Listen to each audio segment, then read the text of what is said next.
इस दौरान जो 70 दिन का सफर निकला, जो वक्फा निकला है, इसमें क्या कुछ हुआ वो भी हम आपको बताना चाहेंगे। क्योंकि जब 18 जुलाई को ये एनकाउंटर होता है और उसके बाद राजौरी से 3 फैमिलीज का दावा था कि उनके लवाहिकीन को इस एनकाउंटर में मारा जा चुका है और उन्होंने इस एनकाउंटर को फेक नाम दिया है। उनका कहना था कि ये फेक एनकाउंटर है।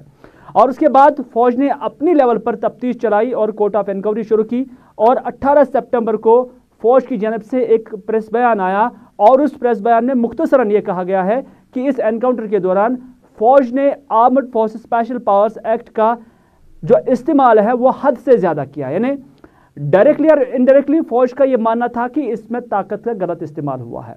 उसके बाद जम्मू कश्मीर पुलिस की जानब से भी एक तहकीकाती टीम जो है बिठाई गई, क्योंकि इन्हीं लाशों के और उनके लवाहिकीन के जो DNA सैंपल्स वो लिए गए और फिर जम्मू कश्मीर पुलिस ने भी ये कंफर्म किया कि इस एनकाउंटर में जो 3 लोग मारे जा चुके हैं वो राजौरी से ही ताल्लुक रखते हैं। लेकिन कहानी ये थी कि वो राजौरी से शोपियां इलाके में मजदूरी के लिए आए थे। तो इस तरह से अभी तक अगरचे पुलिस और फौज ने इससे ऑफिशियली जो है फेक एनकाउंटर नहीं कहा, लेकिन लोगों के अंदर एक तासुर जरूर चला गया है कि एक फेक एनकाउंटर था। क्योंकि अब जो राजौरी के जो लवाहिकीन है, इन तीनों नौजवानों के जो लवाहिकीन भी है, उनका भी मानना है कि ये फेक एनकाउंटर है। क्योंकि आज अब उनकी लाशें जो हैं वापस की गई हैं, जो कब्रें हैं वो खोल दी गई हैं। सईद रूफ फारूकी इस वक्त हमारे साथ मौजूद है। रूफ, आज ये प्रोसेस सुबह सुबह ही शुरू किया गया है कि गांटमुला बारामूला के अंदर इन्हीं 3 नौजवानों के, जिन्हें मिलिटेंट करार दिया गया था, उनकी कब्रें खोल दी गई हैं और लाशें वहां से निकाली गई हैं और वो लवाहिकीन के हवाले कर दी गई हैं। ये प्रोसेस कब शुरू हुआ और उसके बाद क्या पेशरफ्त इसमें हुई है, कब और ये कैसे जो है राजौरी तक जो उनकी लाशें हैं, उनकी मैयतें हैं, वो पहुंचाई जाएगी? देखिए हिलाल, अगर हम इस एनकाउंटर के हवाले से बात करें, 18 जुलाई को एनकाउंटर होता है और वहाँ पे मिलिटेंट्स को मारे जाने की खबर बताई जा रही है। असला भी बरामद किया गया, ये भी खबरें बताई गई थी। उसके बाद जो ही सोशल मीडिया पे इन 3 नौजवानों की जो फोटोज़ है, जो डेड बॉडीज़ के फोटो वायरल हुए, तो राजौरी के लोगों ने कहा कि ये मिलिटेंट नहीं है, ये उनके बच्चे हैं, उनके लवाकिन हैं। तो उसके बाद ही आगे प्रोसेस बढ़ा और तकरीबन 1 महीने के बाद जो जिस पे इन्वेस्टिगेशन हुई है, कहीं ना कहीं फौज के एक आला अफसर ने स्टेटमेंट दिया कि कहीं ना कहीं अफसपा का गलत इस्तेमाल हुआ है। उसके बाद तहकीकात जो है वो बराबर जारी रही। पुलिस ने भी इसमें अब फिर इंटरवीन किया, क्योंकि बाज़ाब्ता तौर पर एफआईआर वहां पे खोल दी गई हैं और क्या लाशें राजौरी पहुंच गई हैं जो उनकी मैयतें थी? देखिए हिलाल, आज सुबह तकरीबन 5 बजे के करीब गांटमुला बारामूला में उनकी जो डेड बॉडीज़ हैं कब्रों से बाहर निकाली गई है, कब्र कुशाई की गई है और उनसे वापस निकाला गया है। और अभी पुलिस की तहवील में डेड बॉडीज़ है। तकरीबन शाम देर गए तक, क्योंकि जो अभी इनकी कब्र कुशाई की गई तो उनके जो लवाकिन हैं, उनके जो राजौरी से लोग बुलाए गए थे वो वहाँ पर मौजूद थे। और अब शाम देर गए तक ऐसा लग रहा है कि उम्मीद है कि उनकी जो डेड बॉडीज़ है वो घरों तक पहुँच पाएगी। ये पुलिस का स्टेटमेंट है। क्योंकि कल भी अगर हम बात करें, डीजी पुलिस ने कहा कि पुलिस पूरी तरह सपोर्ट कर रही है उन शोपियां राजौरी के लोगों को, जो उनके ये बच्चे हैं। अब एनकाउंटर फेक है या नहीं है, इस पे अभी जो फौज की तरफ से स्टेटमेंट नहीं आया है, मगर पुलिस ने जिस तरह इस मामले को इन्वेस्टिगेट किया, क्योंकि जो इन्फॉर्मर्स थे, कुछ इन्फॉर्मर्स को भी गिरफ्तार किया गया है, उनसे पूछताछ की गई है। उसके बाद ही कब्र कुशाई की बात कही या DNA टेस्ट पहले कराए गए थे जहाँ पे वो मैच हुए। उसके बाद पुलिस ने कहा कि अब इनकी डेड बॉडीज को बाहर निकाला गया। मामला तकरीबन 70 दिनों के बाद आज हिलाल इनकी डेड बॉडीज को वापस निकाला गया है, जो लवाकिन के हवाले की जाएगी। शाम के करीब या रात के करीब जो इनकी मैयतें हैं वो अपने आबाई इलाके, उनके जो उनके लवाकिन रहते हैं वहाँ पर पहुँचाई जाएगी। लेकिन जानना चाहेंगे कि ये जो सारा एपिसोड हुआ है, 70 दिन आज तक गुजरे हैं और कहीं ना कहीं एडमिनिस्ट्रेशन भी दबे अल्फाजों में ही सही इसे फेक एनकाउंटर अब तस्लीम कर रही है। लेकिन क्या आपको लग रहा है कि इसे ट्रस्ट डेफिसिट जो है वो पैदा हो जाता है, चाहे वो फौजी एजेंसीज हैं, एडमिनिस्ट्रेशन है या इससे मुंसलिक बाकी लोग हैं? बिल्कुल हिलाल, क्योंकि इस तरह की अगर हम बात करें एनकाउंटर्स तो यहाँ पे होते ही रहते हैं। और जहाँ कहीं भी हम डेड बॉडीज़ की बात करें, देखिए पहले तो डेड बॉडीज़ जो थी, मिलिटेंट की जो बॉडी होती थी वो लवाकिन के हवाले की जा रही थी। अब तो वो प्रोसेस भी नहीं रहा है, क्योंकि अब जो जहाँ कहीं भी एनकाउंटर होता है उनको पुलिस या एडमिनिस्ट्रेशन खुद ही उनकी तदफीन करती है मुख्तलिफ इलाकों में, उन इलाकों में नहीं जहाँ से वो मुंसलिक होते हैं। तो कहीं ना कहीं ट्रस्ट डेफिसिट तो होता ज़रूर है, क्योंकि यहाँ पर अगर हम एनकाउंटर्स की बात करें, कई ऐसे लोग हैं जो मिसिंग है, जो काफ़ी सालों से जो घरों से निकले हैं वापस नहीं आए हैं। तो कहीं ना कहीं उनके भी अब सवाल सामने आ रहे हैं कि कहीं उनके लोगों को भी एनकाउंटर्स में मारा गया है। तो ट्रस्ट डिफिसिट जिसकी आप बात करें बिल्कुल हो रहा है। देखिए एडमिनिस्ट्रेशन को या पुलिस को या आर्मी को कहीं ना कहीं इन मामलात की तरफ तवज्जो देने की जरूरत है। चले रूप, बहुत बहुत शुक्रिया पूरी जानकारी देने के लिए, क्योंकि इससे पहले भी हमने देखा कि छतरगाम इलाका जो कि चाडोरा इलाके में पड़ता है, वहां पर भी फौज की जानिब से एक जो है गोलियां चली हैं जिसमें कुछ नौजवान जो है मारे जा चुके थे। और उसके बाद मुल्क के वजीर आज़म नरेंद्र मोदी ने माफ़ी मांगी थी और कहा था कि फौज से गलती हुई है। लेकिन आज का मामला काफ़ी संजीदा है, क्योंकि 70 दिन गुजरे हैं और 70 दिन के बाद जब जम्मू कश्मीर में धारा 370 भी हटाई गई है और मुल्क के हर कोने से यही आवाज़ निकलती है कि जम्मू कश्मीर के लोगों के साथ पूरा मुल्क है। आज क्या इन 3 नौजवानों के साथ, जिनकी उम्र जो है 30 साल से कम थी, 70 दिन के बाद उनकी कब्र कुशाई हुई है और अब उनकी लवाहिकीन जिन्होंने अपने बच्चों को मजदूरी के लिए शोपियां भेजा था और यहाँ से उनके ताबूत वापस चले गए, उनकी मैयतें वापस चली गई हैं, क्या उनके साथ इंसाफ होगा? क्योंकि अभी तक फौज की जानिब से यही कहा गया कि ताकत का ज़्यादा इस्तेमाल हुआ है। पुलिस ने डीएनए किया और कहा कि हाँ ये मैच हो गया है। और फिर रहा मामला मिलिटेंसी का, क्या ये मिलिटेंट है?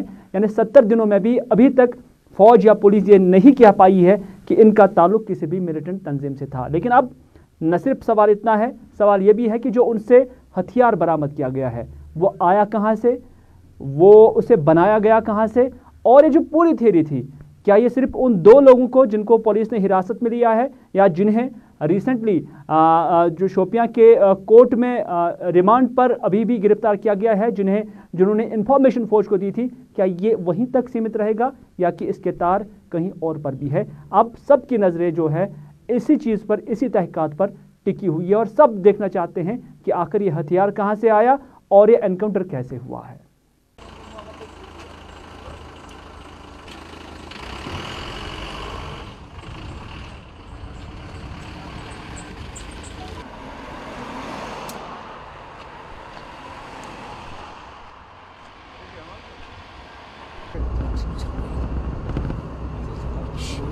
से यही डिमांड थी कि पहले तो हमें डेड बॉडीज़ वापस दी जाएं और उसके बाद जो इंसाफ है वो मिलना चाहिए। जिन लोगों ने बेगुनाह बच्चों को मारा है उनको जो है पूरी फैमिली की यही फर्स्ट डे से डिमांड है और हमारी डिमांड ही कोई नहीं है। तो डेड बॉडीज़ वापस थी, अल्लाह की शुक्र से आज हमें मिल गई है। और इसके बाद जिन लोगों ने बेगुनाह बच्चों को मारा है उनके खिलाफ कड़ी से कड़ी कार्रवाई होनी चाहिए, उनको फांसी होनी चाहिए। अभी तक जो कार्रवाई चली है we are very much satisfied. हमें हर चीज़ जो है वो हर सपोर्ट मिली है, चाहे वो राजौरी एडमिनिस्ट्रेशन हो चाहे कोई और।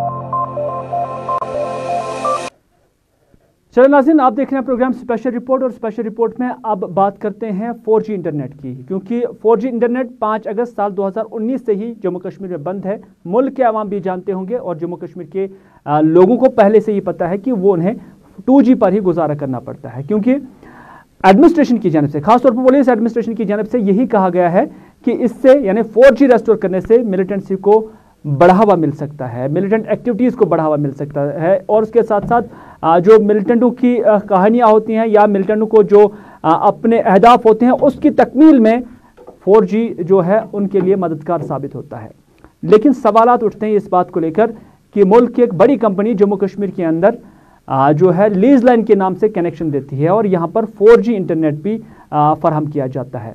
खबरें यह भी हैं कि 2-3 महीने के लिए यह सर्विस फ्री भी दी गई है और उसके बावजूद सिक्योरिटी एजेंसीज इस पर खामोश क्यों हैं, ये लोग सवाल पूछ रहे हैं। क्योंकि लोग कहते हैं कि इसमें कुछ गड़बड़ ज़रूर है, यानी उनका मानना है कि मिलिटेंसी को बहाना बनाकर एक मखसूस कंपनी या एक बड़े आदमी को जम्मू कश्मीर के अंदर बिजनेस वेंचर खोलने में और उसको मजबूती दिलाने में मिलिटेंसी का नाम इस्तेमाल किया जाता है और इसके बाद इससे एक मखसूस कंपनी को फ़ायदा पहुंचाने की कोशिश की जा रही है। क्योंकि अगर मिलिटेंट 4G इंटरनेट का इस्तेमाल करके मिलिटेंसी को बढ़ावा दे सकते हैं और वो दे रहे हैं, तो इस बात को कैसे आप फरामोश करें और इस बात को आप कैसे इग्नोर करें कि वो उस लीज लाइन का इस्तेमाल नहीं कर सकते हैं जो 3 महीने तक घरों में फ्री भी दी जा रही है। खबरें आ रही हैं कि 3 महीने तक आपको ट्रायल भी दिया जाता है कि अगर आपको पसंद नहीं आया तो उसके बाद आप उसको बंद भी कर सकते हैं। यानी इस तरह की स्कीम जम्मू कश्मीर के विजाविज रखी गई है। हम बात करते हैं जियो 4G की, क्योंकि जियो 4G के कनेक्शंस पूरी वादी के अंदर धीरे धीरे लग रहे हैं।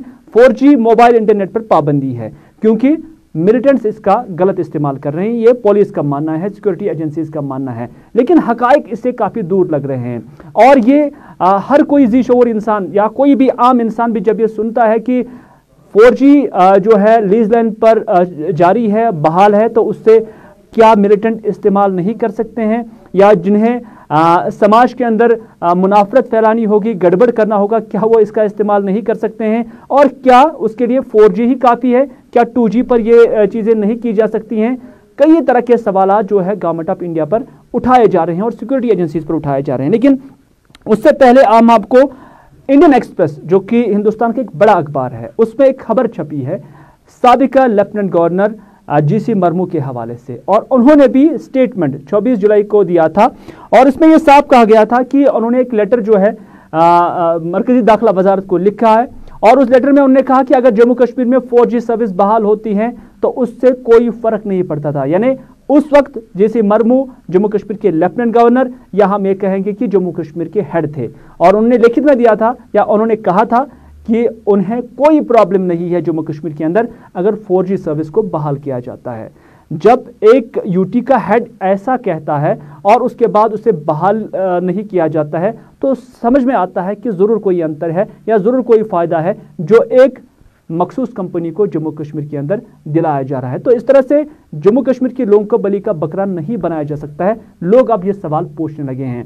हमारी कैमरा टीम भी शहर श्रीनगर के अंदर मुख्तलिफ इलाकों में गई और वहाँ से लोगों के साथ बात की। उन्होंने इस प्लान को लेकर या इस 4G को लेकर क्या कहा, आइए देखते हैं।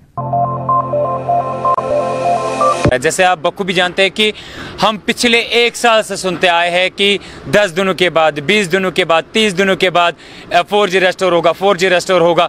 कहीं ना कहीं से दूसरे साइड में चलो ठीक है, अगर मिलिटेंट आउटफिट्स इंटरनेट यूज़ करते हैं 4G, वो 2G भी करेंगे, उनके पास भी फ़ोन्स है। और जहाँ तक टेक्नोलॉजी, आज टेक्नोलॉजी का ज़माना है, एप्लीकेशंस आते हैं, क्या वो मिलिटेंट्स यूज़ नहीं कर पाएंगे?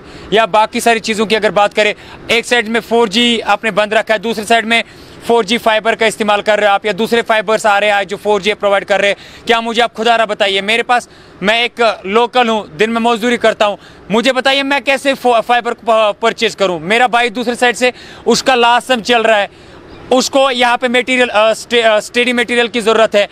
कॉलेज यूनिवर्सिटीज़ आज तक बंद थे, ऑनलाइन क्लासेस का आपने दावा किया, बेकार थे, वो किसी काम का नहीं था। किसी भी बच्चे ने, मुझे एक बच्चा ऐसा दिखाइए जिसको 100% समझ आ गया होगा कि 2G क्लासेस पे उसने कुछ एजुकेशन हासिल कर ली। तो उसकी वजह से डेफिनेटली मैं एक ही चीज़ कहूँगा कि यहाँ का नौजवान, यहाँ का यूथ, यहाँ का एजुकेशन डिपार्टमेंट, यहाँ के जितने भी, मैं आपको दिखाऊंगा हज़ारों की तादाद में मेरे पास लड़के हैं, एजुकेटेड यूथ है या टैलेंटेड आर्टिस्ट है जो इस 4G के बहाने अपना घर चलाते थे, लेकिन आज 1 साल से भी ज़्यादा टाइम हो गया इस 4G को बंद किए हुए, तो वो कहीं ना कहीं से मुतासिर हो गए इन सब चीज़ों से।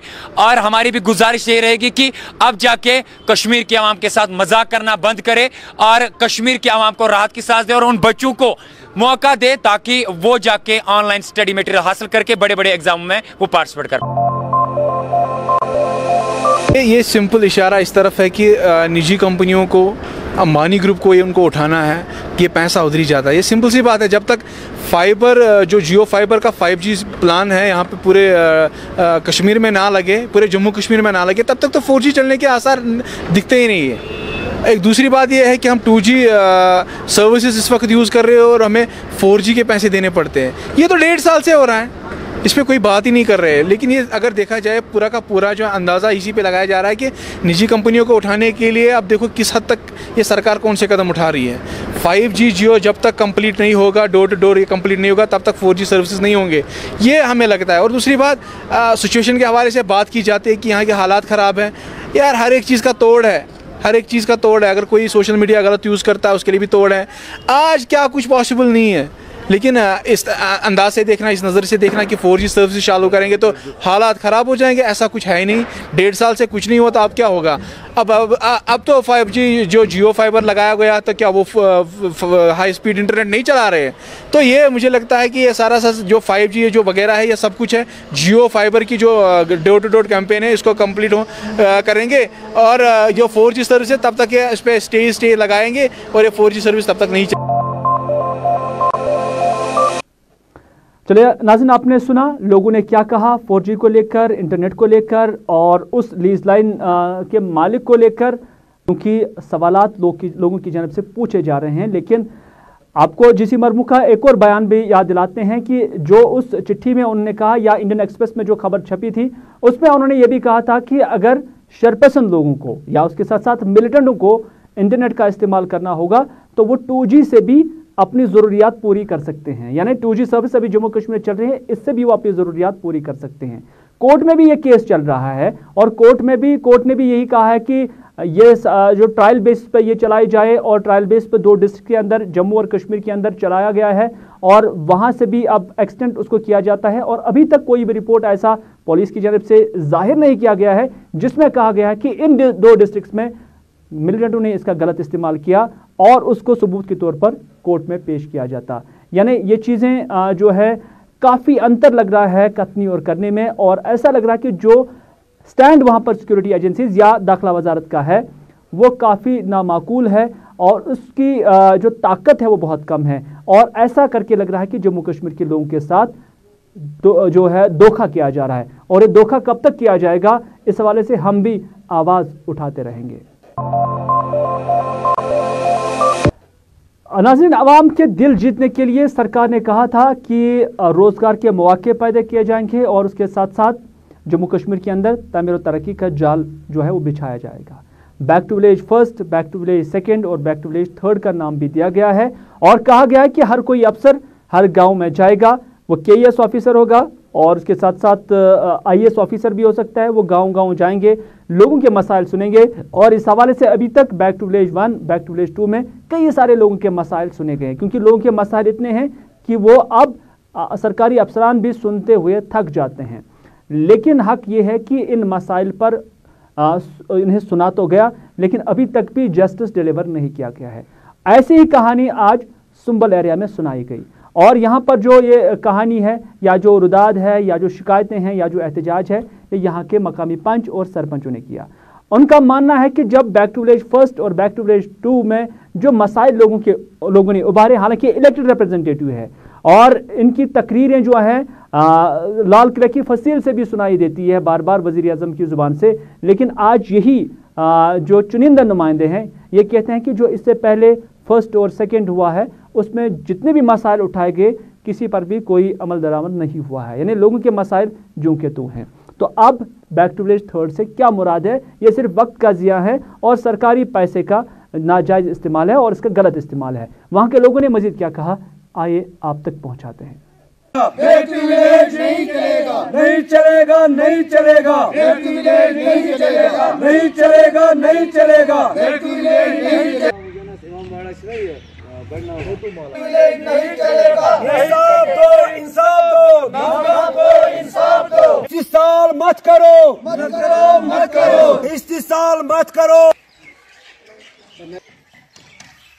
अगर देखा जाए बैक टू विलेज BV 1 में या 2 में जो है back to village 1 first second third, ये जो है बिल्कुल यहाँ पे जो है ग्रास रूट लेवल पे कोई भी काम हमारा नहीं हुआ है। लोग जो है काफ़ी इससे जो है काफ़ी उनमें एक इरिटेशन पैदा हो गई है लोगों की, वो प्रोग्राम्स भी अटेंड नहीं कर पा रहे हैं।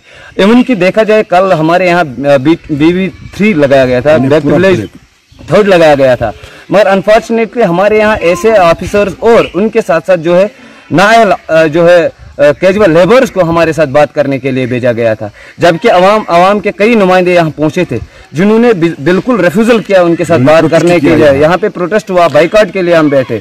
हम ये जो है अपनी जगह ये आपके जरिए से मैसेज पहुंचाना चाहते हैं क्या हमारा इलाका जो 40,000 लोगों पे मुश्तमिल है, तो क्या ये इलाका इस काबिल नहीं कि यहाँ पे जनरल सेक्रेटरी को भेजा जाए या किसी और अथॉरिटी को भेजा जाए? चलिए नाज़रीन, आप देख रहे हैं प्रोग्राम स्पेशल रिपोर्ट और स्पेशल रिपोर्ट का ये शुमारा लेकर मैं हूं आपका मेज़बान मीर हिलाल हांजुरी आपकी खिदमत में हाजिर। और अब बात करते हैं शहरी श्रीनगर का, और शहरी श्रीनगर में आज डॉक्टरों के खिलाफ या हेल्थ डिपार्टमेंट के खिलाफ लोगों ने एहतजाजी मुजाहरा किया। लोगों का कहना है कि जब वो किसी भी हॉस्पिटल के अंदर जाते हैं तो वहाँ पर डॉक्टर्स उनके साथ सही सलूक नहीं करते हैं और वहाँ बहुत ही दूर से उन्हें देखा जाता है, क्योंकि उन्हें कोविड की नज़र से हर किसी बीमार को अब देखा जा रहा है। और इसमें डॉक्टरों की जो तरजीह पेशेंट को ठीक करने के लिए रहनी चाहिए थी, इलाज व मुआवजे के लिए रहनी चाहिए थी, उसमें 10% का काम भी नहीं होता है, उसमें 10% का जज्बा नहीं होता है। इस वजह से न सिर्फ उनका हॉस्पिटल जाना ज़ाया हो जाता है बल्कि वो शिफायाब भी नहीं होते हैं। लेकिन इनकी दूसरी शिकायतें भी है कि जब प्राइवेट क्लिनिक्स में इन्हीं डॉक्टर्स के पास चले जाते हैं तो वहाँ पर ना कोरोना का खौफ है न कोरोना का डर है, बल्कि वहाँ पर 300 से लेकर 500 रुपये का फीस आपने अदा किया तो उसके बाद आपको इलाज मुआवजा भी फराहम किया जाता है। तो फिर इस सूरत हाल में इन अस्पतालों का काम क्या है और इन अस्पतालों में जाने से क्या मुराद है, और अगर मोटी मोटी तनख्वाहें ये डॉक्टर इन अस्पतालों से ले रहे हैं तो फिर इन्हें भी बंद कर देना चाहिए या सरकार को इन्हें जवाबदेह बनाना चाहिए। इस हवाले से इन लोगों ने मजीद क्या कहा, आइए देखते हैं।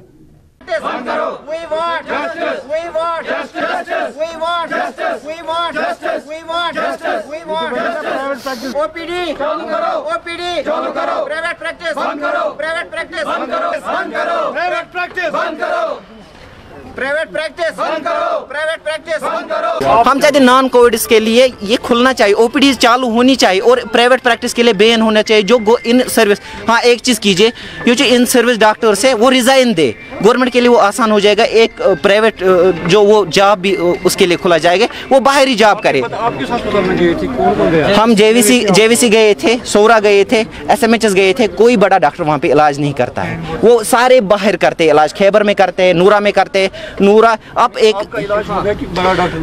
कोई इलाज नहीं हुआ, वहाँ तो मना किया उन्होंने गेट के अंदर छोड़ा ही नहीं, टोटल गेट के अंदर वो छोड़ते ही नहीं है, वो बोलते ही नहीं यहाँ पे नहीं कुछ हो रहा है, वही डॉक्टर बाहर इलाज कर रहा है। अब सर क्या है मुतालबा आप लोगों का? हमें ओपीडी, हम गरीब आवाम में, हमारे लिए ओपीडी खुले, हॉस्पिटल्स खोली जाए, ओपीडी चालू होनी चाहिए और इन डॉक्टर्स के खिलाफ एक्शन ली जाए जिनके लिए बैन, अगर हाईकोर्ट ने ऑर्डर दिया है सोरा के डॉक्टर्स के और इस JVC बेमना के, वो कैसे बाहर फिर भी प्रैक्टिस करते हैं कोविड से पहले।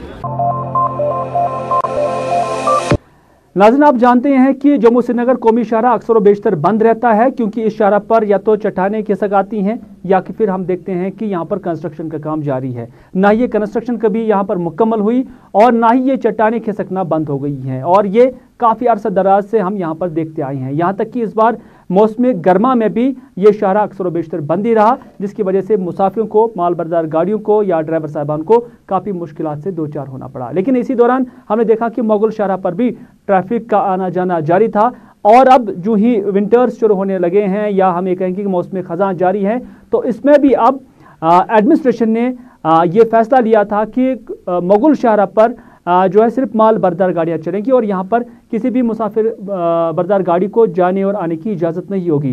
ताहम अगर कोई यहाँ से मुसाफिर बरदार गाड़ी आती भी थी या जाती भी थी तो उन्हें सूबाई इंतज़ामिया जम्मू और सूबाई इंतज़ामिया कश्मीर से खुसूसी पासेस हासिल करने होते थे।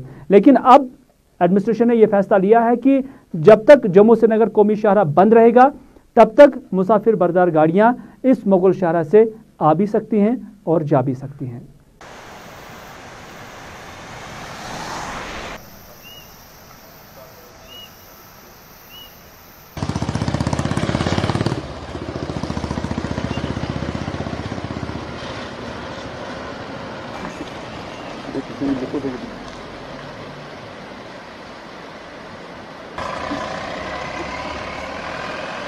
श्रीनगर जम्मू कौमी शाहराह बंद होने के बाद सरकार की तरफ से आज मुगल रोड को दो तरफा गाड़ियों के लिए बहाल कर दिया गया। दरअसल जम्मू श्रीनगर शाहराह बंद होने के बाद सरकार ने ये फैसला लिया है। इससे पहले सरकार की तरफ से फैसला लिया गया था कि मुगल रोड के रास्ते सिर्फ माल बरदार गाड़ियों को आने की इजाज़त होगी और बाकी लोगों को इसके लिए सूबाई इंतज़ामिया से परमिशन लेने के बाद ही उनको इस रोड पे सफ़र करने की इजाज़त थी। इसी हवाले से सुरनकोट इंतज़ामिया से आज हमारी बात हुई तो उनका ये कहना था कि जब तक रोड जम्मू श्रीनगर कौमी शाहराह बंद है तब तक इस शाहराह से लोगों को आने जाने की इजाज़त होगी और किसी को परमिशन की ज़रूरत नहीं है।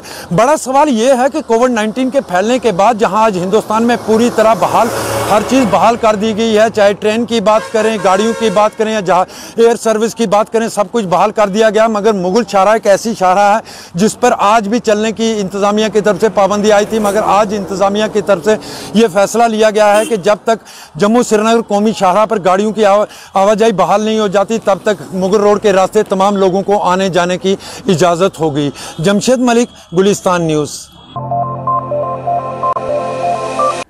नाज़रीन, शाहराहें होंगी या रास्ते होंगे तो टूरिस्ट भी आ सकते हैं, लेकिन अब हवाई परवाज़ जो है वो भी बहाल हो गई है। हालांकि मौसम सरमा के दौरान ये हवाई परवाज़ें भी कभी कभार मुअत्तल रहती हैं, लेकिन इस दौरान हमने देखा कि मौसम ख़ज़ां जम्मू कश्मीर के अंदर भी है और इस मौसम में भी अब सयाह वारद कश्मीर होने शुरू हो गए हैं। और इस हवाले से वेरीनाग के अंदर भी काफ़ी सारे सयाह मुल्क और बैरून मुल्क से वारद हुए हैं और वो काफ़ी यहाँ पर एंजॉय कर रहे हैं। हमारे साथी फिदा हुसैन ने इन सयाहों के साथ बात की, उन्होंने क्या कहा आइए देखते हैं।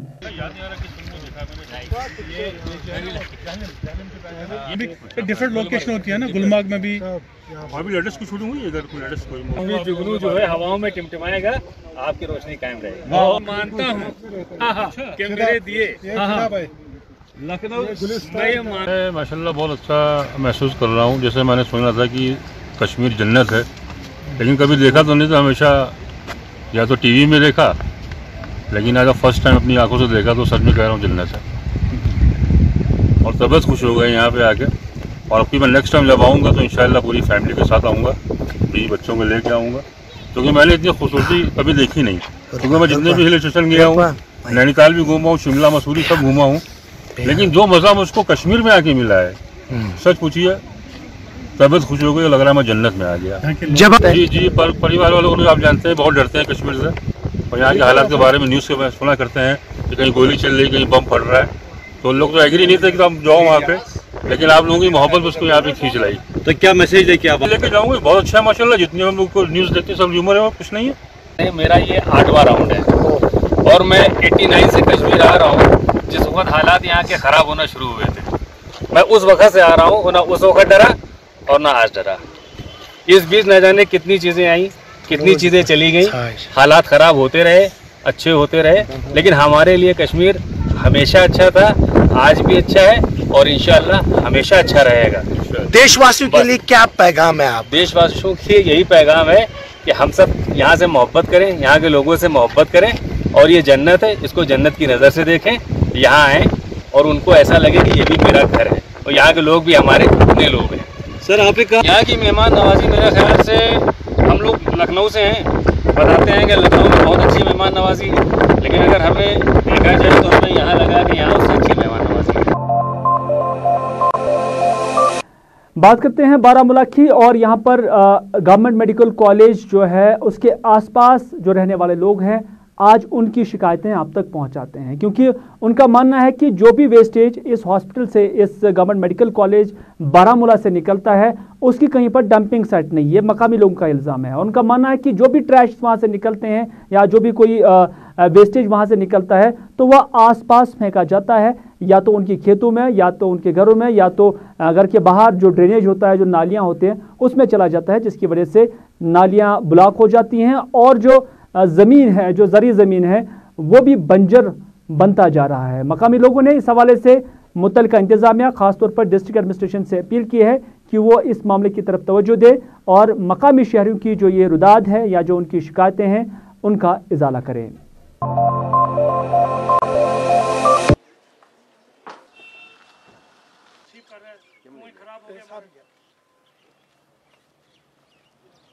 उसने ये पानी जब इधर पानी ने नीचे से गया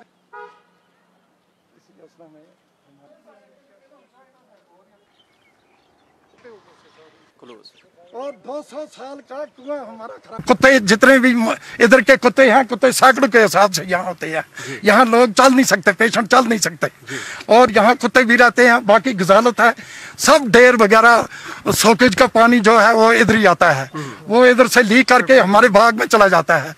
200 साल का कुएं हमारे खराब हो गए, वहाँ में पीने के लिए पानी नहीं है और हमारे बाग सारे सूख गए, हमारी वाड़ियाँ सूख गई, सब्जी गार्डन सूख गए, सब कुछ सूख गया। कई बार इल्तिजा की लेकिन कोई नहीं सुनता है इस चीज को। ये कहते हैं खुद नाली निकालो, लेकिन हम कहाँ से नाली निकालेंगे? नाली हम निकालेंगे, पेमेंट ये खाएंगे, पेमेंट ये लेंगे, हमें डिमार्केशन नहीं देते कि कहाँ से हम नाली निकालें। ये गवर्नमेंट जमीन है इस वक्त, हम कहाँ से नाली निकालें? ज्यादा मुश्किलात का सामना है, यहाँ बीमारी है, सारी चीज है, यहाँ हमारे बाग सूख गए, बच्चे बीमार हैं, हम करें क्या? नाज़रीन, ये था आज का स्पेशल रिपोर्ट। इसी के साथ दीजिए अपने मेज़बान मीर हिलाल हांजिर को आज का ये प्रोग्राम यहीं पर इख्तिताम करने की इजाज़त, इस वादे के साथ कि अगर ज़िंदगी रही तो आपसे फिर होगी मुलाकात। तब तक के लिए खुदा हाफिज़, फ़ी अमानिल्लाह।